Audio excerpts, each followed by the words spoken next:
How you doing? Mr. DJ's back. Going to outsource Billboard's Hot 100 once again. I'm going to do this for a couple of more nights, a few videos I want to get out tonight.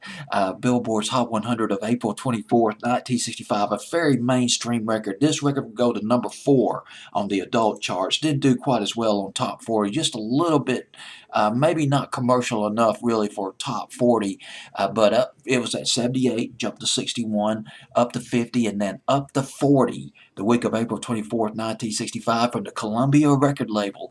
Andy Williams and Roses and Roses. Andy Williams started singing when he was, well, actually, he had his first hit when he was with his brothers. He sang with his 3 older brothers, the Williams brothers, and they sang with Bing Crosby on a record called Swinging on a Star that came out back in 1943. And he signed with the Cadence record label in the mid-50s. Andy Williams did. Archie Bleyers. I think I'm hoping I pronounced his name correctly. Bleyer, I believe was how you pronounce his last name, who ran that record label. The Everly Brothers was also on that record label. And he had his first hit record, Walk Hand in Hand, in 1956, and there was Butterfly in 1957. Joined Columbia, oh gosh, can't remember when he joined Columbia. I believe it was maybe around 1960. Might have been a little bit earlier than that, or maybe later.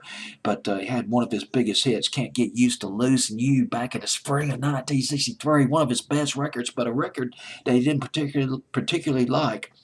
And now we come to And Roses and Roses, which was a big adult hit for Andy Williams. And one of the guys who wrote this song, fellow named Ray Gilbert. Ray Gilbert wrote the lyrics to Sippity Doo Dah. It was from the Song of the South, a Disney movie, half animated. There was some live action in there, which came out, gosh, I believe 1946 when that movie came out.